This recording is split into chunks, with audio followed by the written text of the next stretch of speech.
আমৰা যখন বিপদে পড়ি উনি সবেৰ আগে যায় সামনে খাড়ায়। উনি কয় যে মই আজিলৈকে মোৰ জীৱনত কোনো হিন্দু মানুহক মই লগ পোৱা নাই, মই আজিলৈকে কোনো মুছলিম মানুহক মই লগ পোৱা নাই।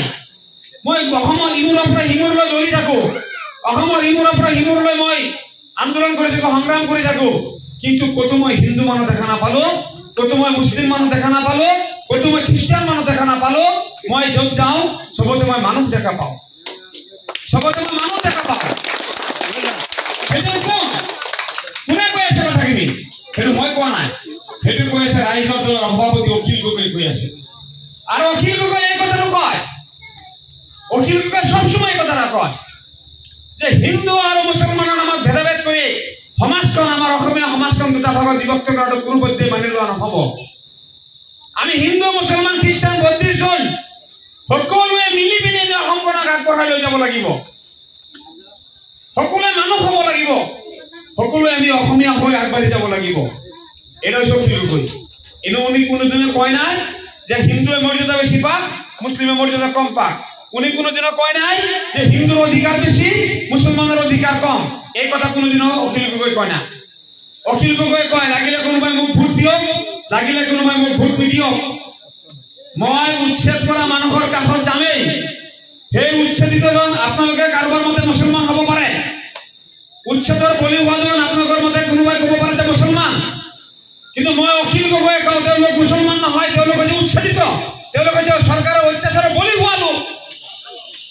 সেই বলি হোৱা, অত্যাচাৰ সন্মুখীন হোৱা, ঘৰ বাৰী ভাঙি দিয়া মানুহৰ কাষত মই যামেই।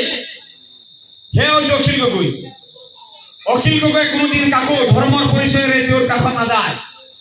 অখিল গগৈ সদায় মানুহৰ কাষত যায়, মানুহ বিপদত পৰিছে মানুহ হিচাপে তেওঁ যায়, মানৱতা তেখেতৰ ধৰ্ম। তেওঁ বিচাৰে আমি অসমখনক হিমন্তৰ হাতৰ পৰা কাঢ়ি আনিব লাগে আৰু বদৰুদ্দিনৰ হাতৰ পৰা কাঢ়ি আনিব লাগে।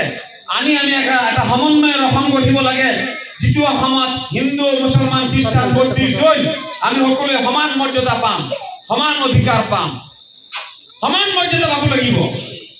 ভাৰতীয় সংবিধানে সমান অধিকাৰ দিছে আমাক, সমান সমান। মই আজিজুৰ ৰহমানৰ যিমান অধিকাৰ, হিমন্তৰো সিমান অধিকাৰ, কিন্তু আজিৰ তাৰিখত কি হৈছে, হিমন্ত বেছি অধিকাৰ লৈ আছে, জোৰ কৰি কৈ আছে, খোলা খুলিকে কয়, কালিও কৈছে, পৰহি কৈছে, আজিও কৈ আছে যে মুছলমানৰ জনসংখ্যা বৃদ্ধি বেছি হৈছে, গতিকে মুছলমানক চাপত ৰাখিব লাগিব, প্ৰেছাৰত ৰাখিব লাগিব।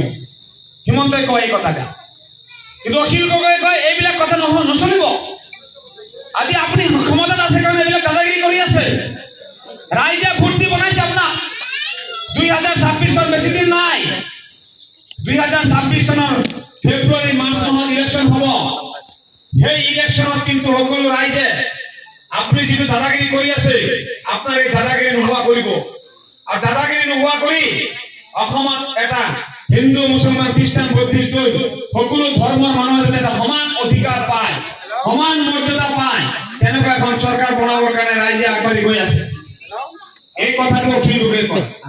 গতিকে সেই ৰাইজৰ দলৰ নেতা অখিল গগৈ, আমি এতিয়া আমরা সিদ্ধান্ত নেওয়া লাগে, আমরা সিদ্ধান্ত নেওয়া লাগে আমরা কি এখন এই হিমন্তের রাজত্বটা চাই নাকি? কই চাই নাকি? কই হিমন্তের রাজত্ব যদি না চাই তাহলে আমরা বদরুদ্দিন আজমল সাহেবের ইউডিএফ আমরা খেলাই লাগবো।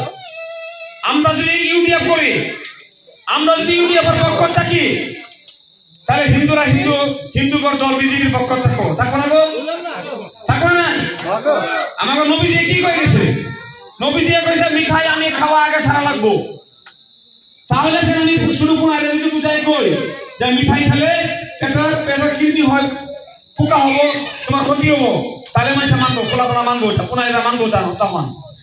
কিন্তু আমি যদি সারাদিন গোল্লা খাইতে, রসগোল্লা খাইতে, বিস্কুট খাইতে, আর আমি পুনারে যে বুঝাই কই পুনাই মানবো নাকি? কই কোনোদিনও মানবো না। ওই জন্য নবীজি কইছে তুমি আগে সারো, তারপর তুমি বেলে একটা সারবার জন্য কও। আমি সারাদিন বিড়ি খাবো আর আমার পোলার খাবো, ভাই বাবা তুমি বিড়ি খাবা না, মানবো আমার পোলায়? কোনোদিনও মানবো না। আমি বিড়ি খাওয়া বাদ দিলে সে আমার পোলার কবার পারবো যারা আমি বিড়ি খাওয়া সারি। আমরা সাম্প্রদায়িক রাজনীতি বাদ দেওয়া লাগবো। মুসলমানের নামে, ধর্মের নামে যে রাজনীতি, এই ধর্মের নামে রাজনীতি আমরা সারা লাগবো। আমরা যদি প্রথম ধর্মের নামে রাজনীতি সারি, আমাদের বিশ্বাস হিন্দু ভাইরাও ওনারাও ধর্ম নামে রাজনীতি ছাড়বো। ওনারা যখন ধর্ম নামে রাজনীতি ছাড়বো তখন বিজেপি দূরে যাবো। বিজেপি যখন দূরে যাবো হিমন্ত তখন ফিউজ মারবো, হিমন্ত তখন ফিউজ হবো। আমরা যদি ইউডিএফ করি, আমরা যদি ধর্মের নামে ভোট দেই, তাহলে ওরাও হিন্দুরে ভোট দিব, বিজেপিতে ভোট দিব। ওদের সংখ্যা বেশি, আমাদের সংখ্যা কম। আমরা 35% দিই, ওরা 65% দিই। ওদের সরকার হবে, আমাদের সরকার হবে না। ক্লিয়ার কথা। ওই জন্য আমরা আগে শুদ্ধ হওয়া লাগবো। আমি আপন ভালে জগৎ ভাল, আমি আগে শুদ্ধ হওয়া লাগিব। আমি নিজের নিজে আগে শুদ্ধ করা লাগবো। আমি যদি শুদ্ধ হই আমি বলতে পারবো হ্যাঁ ভাই আপনাকে শুদ্ধ হয়ে যাও। তখন জুবিন গার্গের যে কথা ছিল জাতি ধর্মের মধ্যে একটা সমাজ সভাসনে অখিল গগৈ যে কথা বলে যে কোনো ধর্মীয় পরিচয় না থাকিব, ধর্ম করিব নিজ নিজ বিশ্বাস মতে মসজিদত, ধর্ম করিব নিজের ঘৰত, ধৰ্ম কৰিব মাদ্ৰাসাত, ধৰ্ম কৰিব নামঘৰত, ধৰ্ম কৰিব মন্দিৰত, ধৰ্ম কৰিব তেওঁলোকৰ সংস্কৃতিত।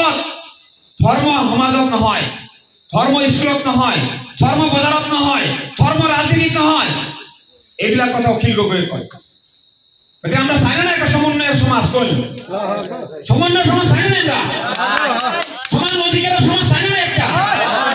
আমাদের সমান অধিকার লাগে। দাঁড়িয়ে আছে এই যে মুরব্বী সাহেব দাঁড়িয়ে আছে, টুপি আছে, পাঞ্জাবি আছে, ইনার এখন অধিকার কম।